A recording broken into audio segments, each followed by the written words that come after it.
Okay, welcome back to part 2 of my first sail where I go tacking mad. Get a load of this next shot. Was absolutely magical. Have you worked it out yet? What a magical morning. Have you worked it out yet? It's fantastic. I got up and I was confused myself. And then it didn't take long to find out that the whole world was upside down. But it were almost impossible to tell until you woke up properly. It were absolutely stunning. You just wouldn't know which way was which. But unfortunately, I'll have to put the world back the right way round and get on with the day. We've got about an hour and a half to get to the bridge, and it's only 2 miles from us. And Jay's setting off already, so I'm going to set off behind him. But as you can see the speed he's making, I think he could possibly be going backwards, looking at the land behind him. But I'm a diehard too, and if we're going to sail, we're going to sail. There's not much of a current against us, so we've got a good chance. All we need is a gasp of air.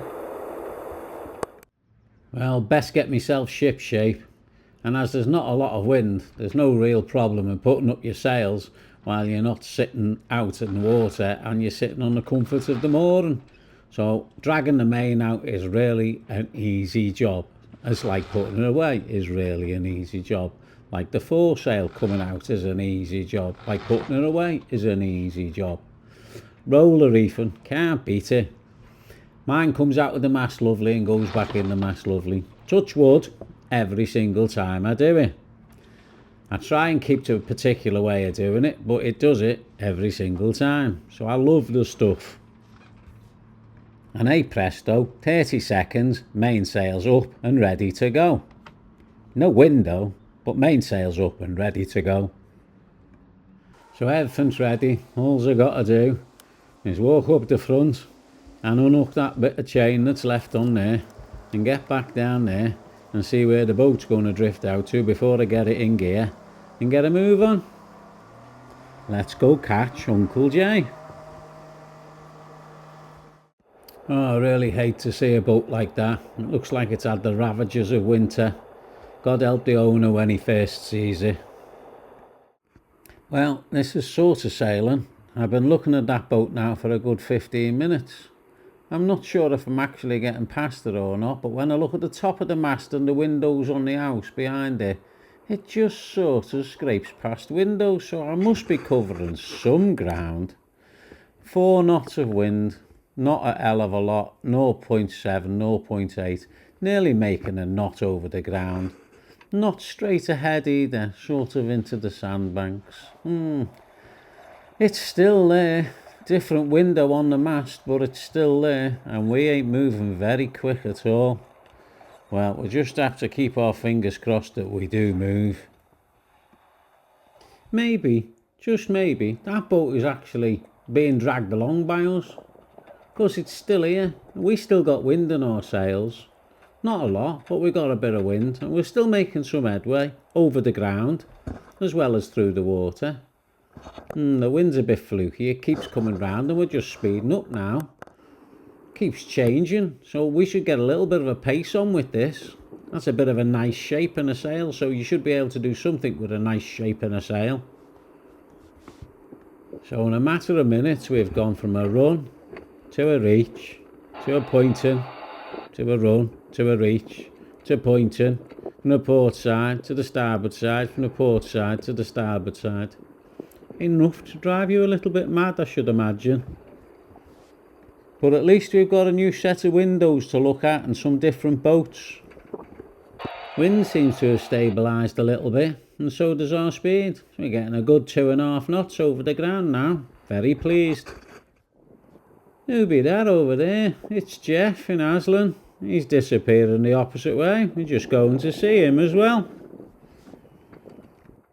Right, I've ran out of time unfortunately for this sailing malarkey. I want to get my backside through the straits now.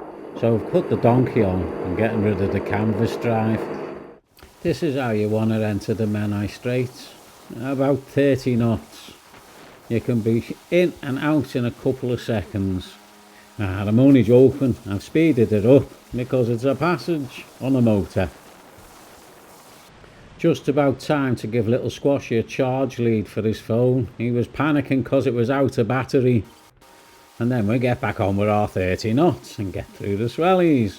Because there's a little bit of wind still to be had on the other side, and the sooner we get through there, the sooner we can play with it. There is always the good golden occasion where you can just sail straight through here as well. But it's not very often going this way, it's much more often going the other way. Southerlies seem to push you through much better than easterlies pushing you back this way. Behold though, isn't it a cracking morning? There's plenty of blue in that sky, and the water doesn't look fair bad either. Well, there's the diamond, so we're just about to go under the last bridge and we'll be out the other side. And there's the shadow of the bridge, and there's the bridge. Well, as you can see, I've got my main out and I'm going to be tacking all the way down the straits, I know that now. And the foresail, I've got a couple of curls left in it and the wind isn't that heavy, but there's a reason for this. I can have it so that it's pulled inside the outside stay, and by pulling it inside the outside stay I get a better sheeting angle to get a little bit closer to the wind. I still won't be able to point as well as this fella, who's got all his sail out and looks like he's going really well. Well, this is Jay's best pointer sail, I'm sure. His boat's made to go to windward. I have to watch painfully while each tacky gets that little bit further ahead of me. Swallow's not going to give up though, she's just going to plough on and she's going to tack the straits, because she loves doing stuff like that.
Just speed things up a little bit to get ready for the tack, I think.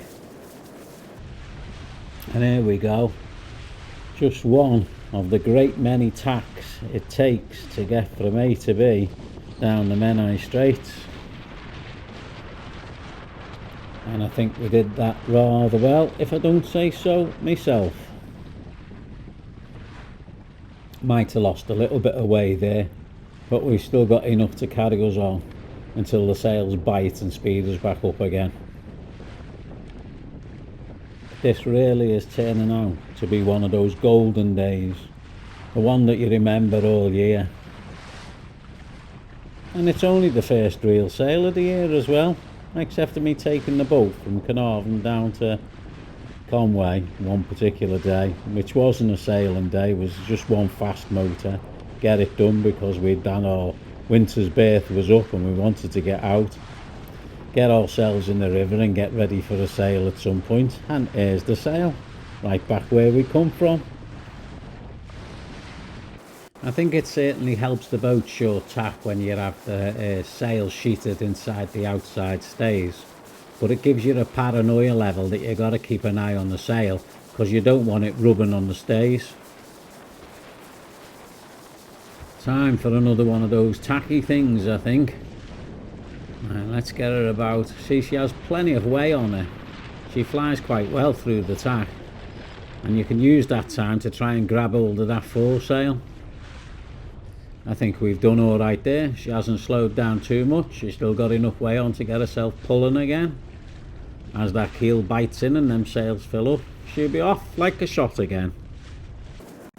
Well, my plan most definitely now is to tack all the way, because this wind seems, it's a little fickle, and I have to change direction every now and then, but not absolutely, you know, like that it'd drive you mad. It's like it's just that keeps you on your toes sort of feeling. There is some wide stretches here, and there's some sandbanks as well. You get the odd little gust and that, and the odd little lull, but sooner or later you've got to tack again, and it comes round sooner in the narrow areas obviously. And here we go again. Pull that foresail in and we're off. So we're not losing too much. We seem to have got it to pat now. Oops, there's a bit of fluffiness in the sail. I had to dodge a buoy. I probably wouldn't be sailing through the moorings if there was boats swinging on them, but obviously hitting the buoy's not too bad. Hitting the boat's another world altogether. I've always found this area here just the best for wind. You normally get the most smoothest wind here, but also the highest strengths come at this point, and it's probably got something to do with the land. Brings a little bit of excitement to the sail and keeps you on your toes. And here we go, tacking again, because we're running out of water. Well, funny enough, I enjoy this. I don't know whether it's a sort of punishment or not, but I also feel exhausted at the end of it. But I really know that exhaustion has been an adrenaline rushing day. Tacking a girl like Swallow down the Menai Straits is so much fun, you couldn't even put it into words. But it leaves you feeling tingly all over, and you know you've worked hard because the skin's really smooth on your hands. And before you know it, you're slipping through the dock wall, slowing your motor down, trying to get it just to way carrying the boat forward, a little bit of steerage on it, saying hello to people as you spot them as you're coming in, and then looking for the mooring you need to be taken up. Here's Talker now with Jay on it, ready to grab one line, and Eamon ready to grab the other line. You couldn't ask for better, could you? Well, I hope you've enjoyed this first sail out with me of 2023. I can't believe I've lost loads of good footage off this video. I've been trimming it and trying to look for the corrupt bit for ages, and I've just give up now. This is all I can do. It's the best for this one. So until next time, you know, bon voyage.